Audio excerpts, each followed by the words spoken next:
जय श्री हरि। पूजन करते हुए पुरुषोत्तम मास की कथा। एक समय की बात है, एक बूढ़ी माई थी। उनके एक बेटा और एक बहू थे। बूढ़ी माई बहुत ही धार्मिक प्रवृत्ति की महिला थी। हर तीसरे साल पुरुषोत्तम मास आने पर स्नान दान और व्रत करती थी। एक बार पुरुषोत्तम मास आने पर उनके बेटे बहू ने कहा, माँ तुम हर बार पुरुषोत्तम मास आने पर स्नान दान व्रत करती हो, इसका कोई पुण्य भी मिलता है? मेरे विवाह को 5 वर्ष हो गए हैं, ना तुम्हें पोता हुआ है, ना मेरी कोई अच्छी नौकरी लगी है। बूढ़ी माई बोली, अब मैं पुरुषोत्तम भगवान से पूछूंगी, मेरे स्नान दान का पुण्य मुझे कब मिलेगा, और अब मैं घर तभी वापस लौट कर आऊंगी। बूढ़ी अम्मा, जय हो पुरुषोत्तम भगवान की, जय हो पुरुषोत्तम भगवान की कहती हुई अपने घर से चल दी। चलते चलते रास्ते में एक कोढ़ी मिला। उसने बूढ़ी माई से पूछा, माई तुम कहाँ जा रही हो? तो बूढ़ी माई बोली, भाई मैंने अपने पूरे जीवन काल में हर पुरुषोत्तम मास आने पर स्नान दान व्रत किया है, लेकिन मेरे बेटे बहू कहते हैं इसका कोई पुण्य नहीं मिला। मैं पुरुषोत्तम भगवान से मिलकर पूछूंगी, मेरे स्नान दान व्रत का पुण्य फल कब मिलेगा? कोढ़ी बोला, तुम्हें पुरुषोत्तम भगवान के दर्शन हो तो उनसे मेरे भी दुख का निवारण पूछना। जब मैं 15 साल का था तब से मुझे कोढ़ है, ये मुझे किस बात की सजा मिल रही है? बुढ़िया बोली, जरूर पूछूंगी। ऐसा कहकर जय हो पुरुषोत्तम भगवान की, जय हो पुरुषोत्तम भगवान की कहती हुई वह आगे चल पड़ी।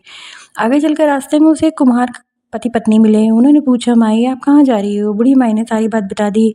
कुम्हार ने कहा, माई अगर तुम पुरुषोत्तम भगवान से मिलो तो हमारी भी दुख का निवारण पूछना। हमारे आजीविका का एकमात्र साधन यही बर्तन, मिट्टी के बर्तन बनाना है। पिछले 3-4 वर्षों से हमारी चाक पर टूटे फूटे बर्तन बनते हैं, कुछ बच भी जाते हैं तो पकाते समय टूट जाते हैं। ऐसा क्यों हो रहा है? बूढ़ी अम्मा बोली, जरूर पूछूंगी। ऐसा कहकर वो बूढ़ी अम्मा जय हो पुरुषोत्तम भगवान की, जय हो पुरुषोत्तम भगवान की कहती हुई आगे चल पड़ी। बूढ़ी अम्मा को आगे चलकर एक सांप मिला। सांप बोला, बुढ़िया मैं तुझे डसूंगा।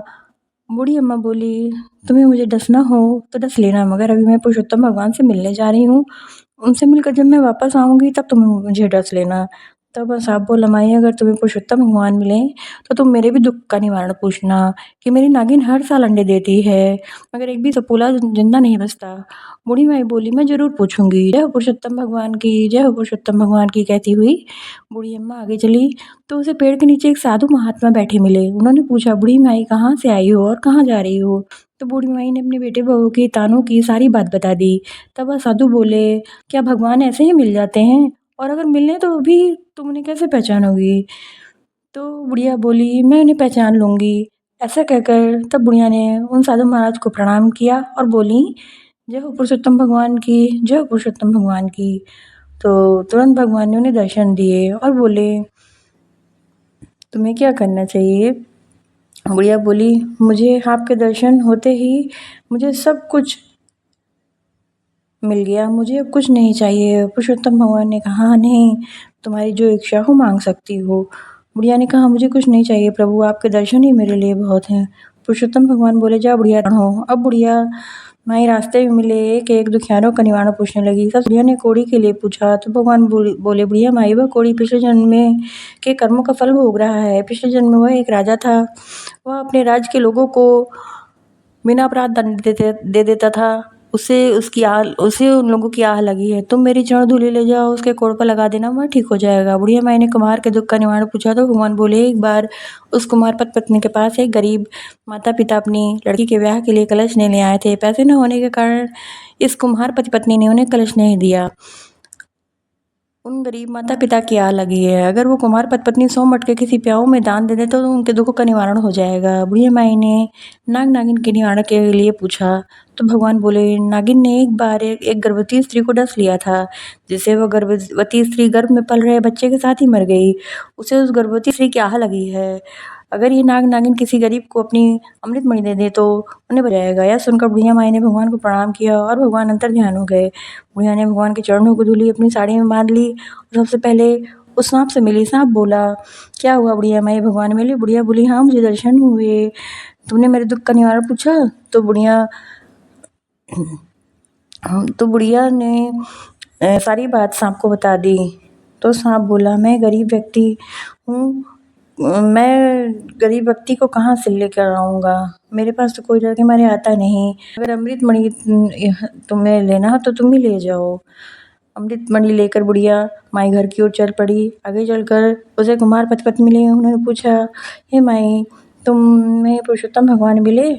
हमारे दुख का निवारण पूछा तो बुढ़िया माई ने कहा कि मुझे भगवान के दर्शन हुए, मैंने तुम्हारे दुख का निवारण पूछ लिया है। और बुढ़िया माई ने सारी बात सुना दी और दोनों को बता दिया। बोले, आज ही 100 मटके एक प्याऊ में दान दे देंगे।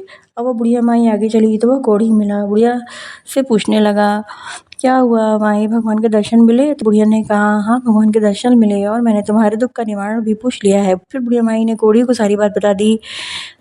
तुम्हारे पूर्व जन्म के कर्मों का फल है जो तुम भोग रहे हो। बुढ़िया माई ने भगवान के चरणों की धूली कोढ़ी के सिर पे लगा दी तो कोढ़ी ठीक हो गया। कोढ़ी ने खूब सारी धन दौलत बुढ़िया माई को दी। अब बूढ़ी माई खूब सारी धन दौलत और अमृत मणि लेकर अपने घर पहुंची तो उसने देखा उसका घर एक सुंदर मकान में बदल गया है। घर में अन्न धन के भंडार भर गए हैं। बेटा बहू माँ को देखकर बहुत खुश हुए। बेटा बोला, माँ, मुझे एक अच्छी नौकरी भी मिल गई है और तुम्हारी बहू भी पुरुषोत्तम भगवान की कृपा से गर्व के चरणों की धूल को उन लोगों ने अपने माथे पर लगाया। पुरुषोत्तम भगवान की जय जयकार करिए। और पुरुषोत्तम भगवान की कथा से आपको क्या शिक्षा मिलती है, आप कमेंट में ज़रूर बताइए। जय हो पुरुषोत्तम की, जय हो पुरुषोत्तम भगवान की। और आज से पुरुषोत्तम मास लग गया है। सभी अपने घर में भगवान श्री कृष्ण जो भी आपके पास प्रतिमा